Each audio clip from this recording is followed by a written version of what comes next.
दीपक पांडे जी, जो कि सहायक निदेशक हैं केंद्रीय हिंदी निदेशालय, शिक्षा मंत्रालय, भारत सरकार में।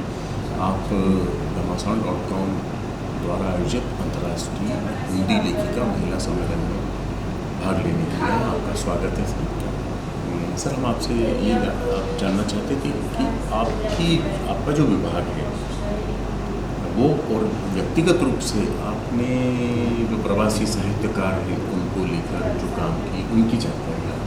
जी, घमासान.com का बहुत बहुत आभार कि मुझे इस महिला समागम, साहित्यिक समागम में आने का मौका दिया। और मेरे लिए ये बड़ी प्रेरणा और उत्साहजनक स्थिति है कि साहित्यिक जगत में इस प्रकार के कार्यक्रम आप जैसे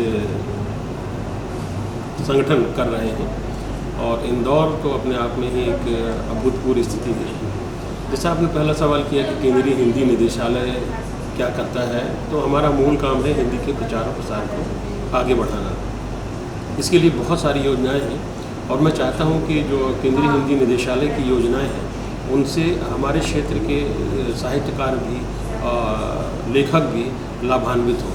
जैसे अगर देखें कि केंद्रीय हिंदी निदेशालय की एक पुस्तक प्रकाशन योजना है, इसके अंतर्गत ज्ञान विज्ञान की विभिन्न शाखाओं की पुस्तकों के प्रकाशन को हम ग्रांट देते हैं, और लगभग 1100 प्रतियों के प्रकाशन की जो लागत आती है उसका 80% भारत सरकार लेखक को देती है। और किसी भी प्रकाशक के साथ में आप अनुबंध करके उसे प्रकाशित करा सकते हैं। निदेशालय को केवल आपकी 30 प्रतियाँ चाहिए होती हैं, और अधिकाधिक पाठक तक आपकी पुस्तक पहुँचे, इसलिए उसे हम सब्सिडाइज रूप में रखते हैं।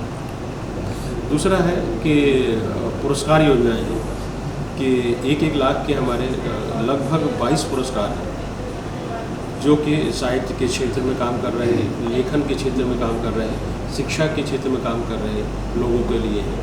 तो हमारे इंदौर का बुद्धिजीवी वर्ग भी इसका लाभ ले सकता है। इसके साथ ही साथ देखें कि एक व्याख्यान माला भी हमारे यहाँ चलती है। जैसे यहाँ का कोई अकादमिक व्यक्तित्व जो है हिंदी क्षेत्र में जाकर 3 या पूर्वोत्तर क्षेत्र में जाकर 3 विश्वविद्यालयों के साथ बात करके वहाँ व्याख्यान दे दे, उसका पूरा खर्चा वो भारत सरकार या हमारा मंत्रालय देता है। इसके साथ ही साथ केंद्रीय हिंदी निदेशालय विभिन्न भाषाओं के कोष तैयार करते हैं, हिंदी, अंग्रेजी, हिंदी, उड़िया हिंदी, तो इस प्रकार विदेशी भाषाओं के भी कोर्स, जैसे पुर्तगीज़ हिंदी, और इसके साथ ही साथ एक जो कोष बना है भारतीय भाषा कोष।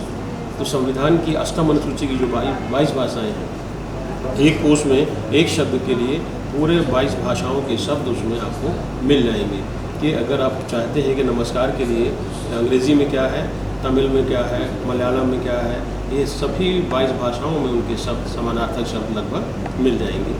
तो मूलतः हमारा राष्ट्रीय संगोष्ठी का हमारा प्रपोजल होता है कि हम राष्ट्रीय संगोष्ठी का भी आयोजकों को सहायता करते हैं। जैसे अगर आप चाहें कि आपका संगठन राष्ट्रीय संगोष्ठी करना चाहता है, तो एक प्रस्ताव बनाकर हमारे पास निदेशालय को भेजें, और उसके जो खर्च आता है अधिक से अधिक खर्च मंत्रालय द्वारा वहन किया जाता है।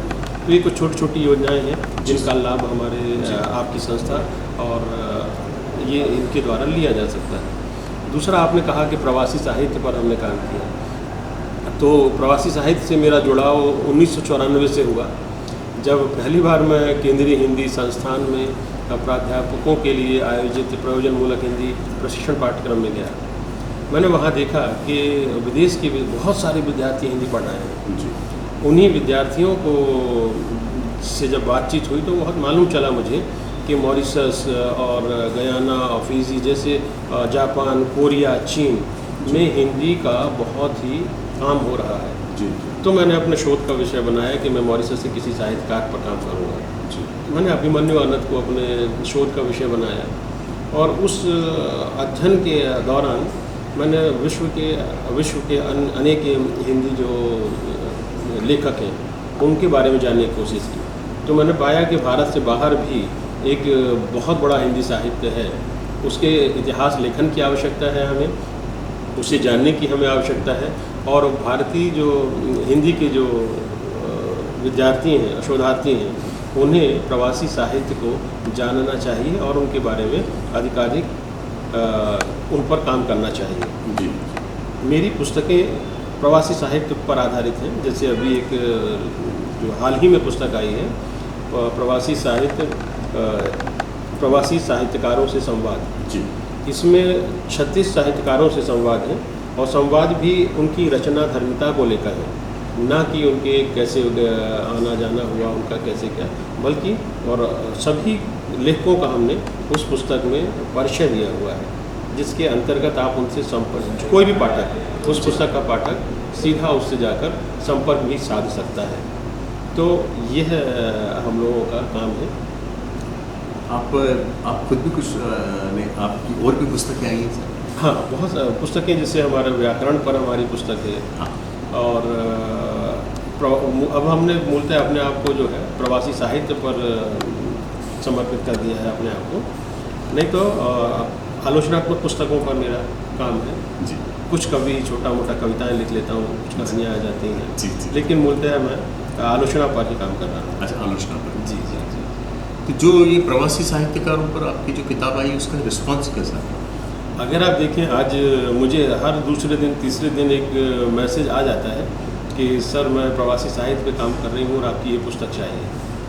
और मैं निरंतर जो है प्रकाशक को वो संपर्क सूत्र भेजता रहता हूँ जी, कि जी। ये विद्यार्थी है शोधार्थी का। और बहुत ही प्रकाशक भी इस बात से खुश है कि अधिकाधिक लोग आपकी पुस्तक के बारे में जान रहे हैं, क्योंकि इस पुस्तक में जो 36 साहित्यकार हैं, इनमें से लगभग 25-30 तो ऐसे हैं जो कि सोशल मीडिया में निरंतर बने हुए हैं। और जब लोगों को मालूम चलता है कि प्रवासी साहित्य पे इनका काम है, तो वो ज़रूर रेफ़र करते हैं कि आप पांडे जी की किताब या जो किताब आई है उस पर आप अपने आप को केंद्रित कीजिए।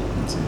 क्योंकि ये बहुत बड़ा काम है, 36 जी। साहित्यकारों को इतना बड़ा उन्होंने एक बहुत बड़ा अचीवमेंट है वो किताब से। हाँ, अभी तो मैं पाता हूँ कि ये अचीवमेंट तो अभी नहीं, हम लोग अपना काम कर रहे हैं, क्योंकि तीसरा भाग भी इसका 36वां भाग भी आगे आएगा। तो पहले में 36 है, फिर 36 है। नहीं, 18 और भी ऐसे हैं, 20 अच्छा, 20 और 16। 18-20 इस जी तरह से। जी जी जी। जी।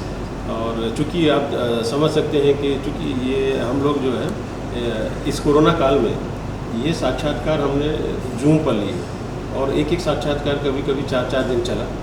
फिर उसे हमने लिखित रूप दिया, लिखित रूप देकर फिर हमने उन्हें लेखकों तक पहुंचाया। लेखकों को अगर लगा कि इसमें कोई बात ऐसी है, तो फिर उन्होंने उसे संपादित करके पुनः हमें भेजा। जी। तो ये एक प्रामाणिक दस्तावेज। प्रामाणिक दस्तावेज बन गया। और अगर कोई भी व्यक्ति चाहता है कि प्रवासी साहित्य पर कुछ गंभीर जानकारी चाहता है, तो निश्चित तौर पर वो इस पुस्तकों की उसमें उन्हें मिलेगी। धन्यवाद। जी जी, बहुत बहुत धन्यवाद आपका। Thank you. Subscribe our channel and press the bell icon for more updates.